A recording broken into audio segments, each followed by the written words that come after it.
So today we are setting up flat foot shifting in the Volvo. A lot of people get flat foot shifting and power shifting confused. Power shifting is going full send, just keeping your right foot to the floor, putting the clutch in and jamming it into the next gear, pegging off the limiter. It's terrible for your engine, it's terrible for your transmission, and it doesn't really make you go any faster. Well, it might, but you also might just blow up your trans and then...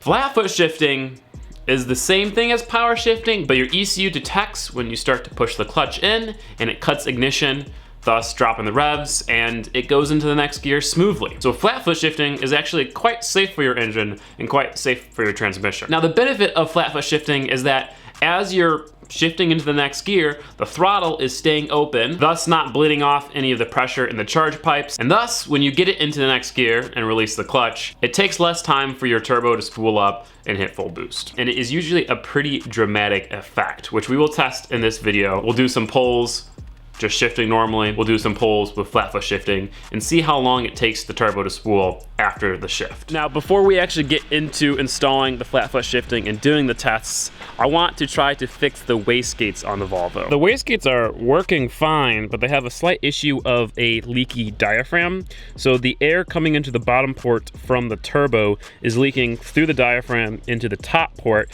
and thus the ECU is having a hard time controlling boost. That's not really that big of a problem, but for all the testing and tuning that we're doing, I want to have a consistent amount of boost that's a little bit lower, just so it's a little bit safer. I was playing around with these and I was actually able to figure out which one is leaking. So if I blow into the bottom of this wastegate, nothing comes out the top. If I blow into the bottom of this wastegate, it's like blowing into a straw. That's the one we have to fix.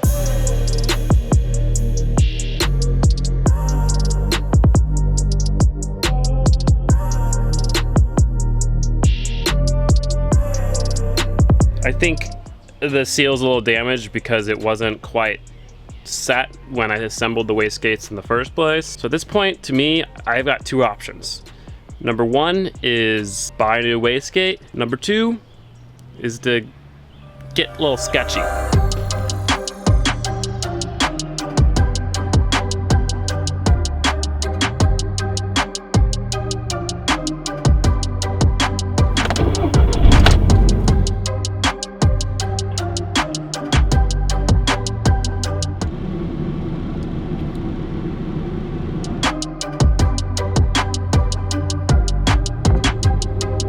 It's not stupid if it works.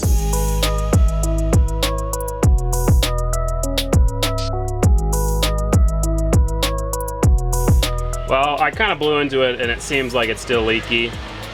I doubt that will work, but we're gonna at least wait until it dries and see what happens.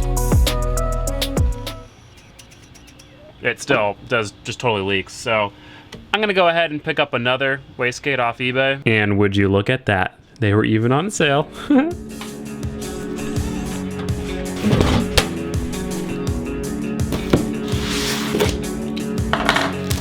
And here we are. We're good. Seals.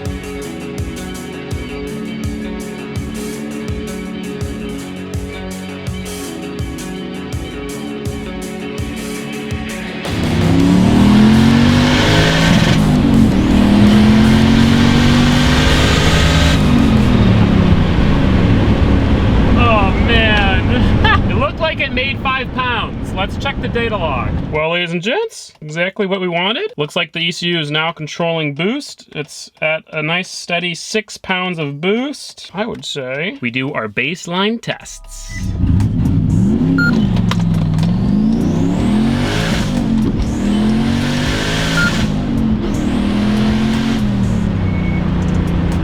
That's violent. Baseline test number 2.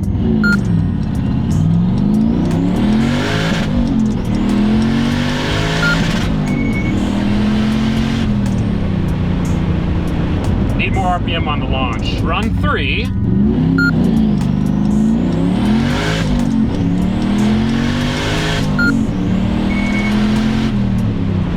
So that's that. We're gonna compare all the data at the end of the video. Let's go ahead and install the flat foot shifting. Unfortunately, it's not as simple as just pushing a few buttons in the tune. The ECU has to have an electrical signal input telling it when to cut ignition. Now currently that's just a button that I push. I set that up just for the launch control, but obviously for shifting, that button's not gonna work. I can't push the button while I shift. I mean, maybe I could, but not good. So what we have to do is we have to install a clutch switch, a physical switch that is at the end of the travel on the clutch, senses when the clutch is depressed, sends a signal to the ECU, and then the ECU cuts ignition while the clutch is depressed. Here's the problem. The Wilwood clutch pedal doesn't have a place for a clutch switch. So we have to make a little bracket. Here's the other problem. I can't use my welders. Now before we do anything, we need a clutch switch. And that is where Molly comes into play.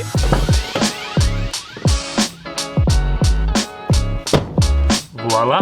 If you guys have any recommendations on outdoor car covers that are waterproof and bird shit proof, please let me know, because these cars are just getting destroyed sitting here.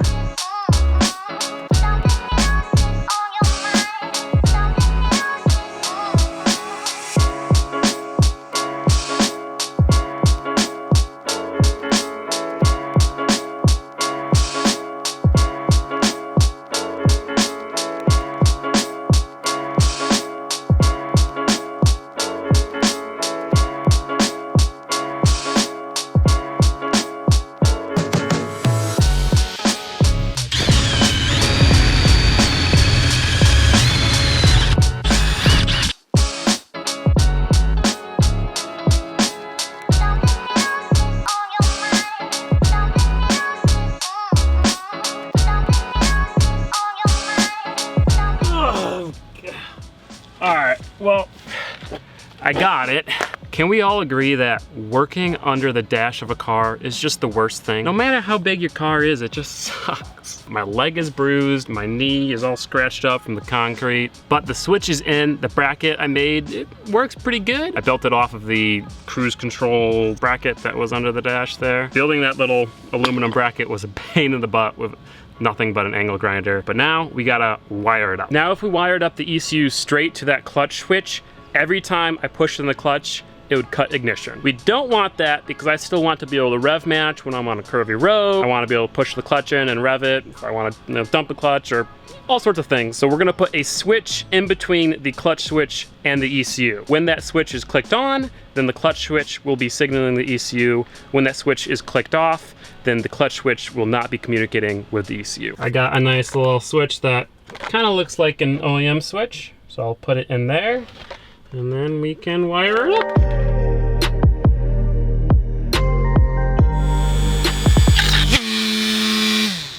Oh my God. This thing's a death trap.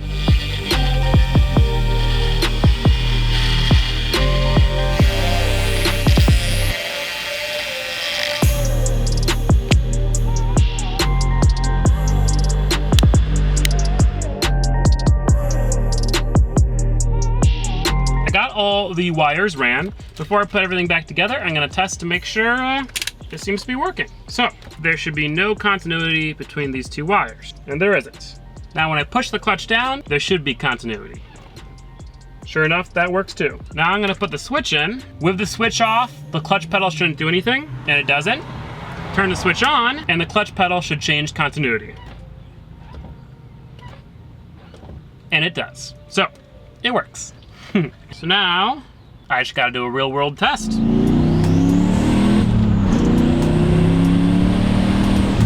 That was just a part throttle test. Didn't lift my foot off the throttle. Seemed to have worked. Holy shit. Oh man, it definitely freaking made it faster. That wasn't even like a full rip, I just boom. That's crazy. It gets into the next gear and gets back on power so fast that it kind of like upsets the car. Little sketchy on the bias wise. I'm gonna go ahead and say, let's run the tests.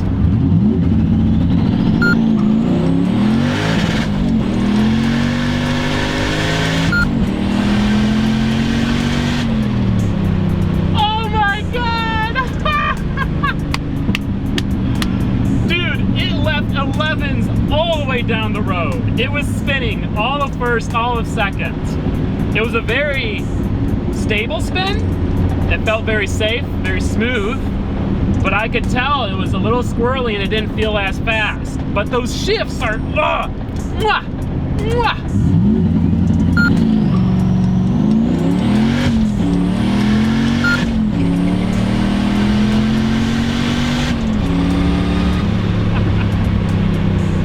I don't know if I'm revving it out all the way, but it's so fun, and the shifts are so much better.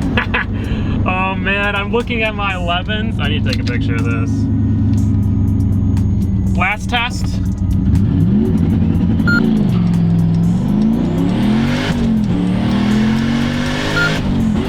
Ah, I missed a shift.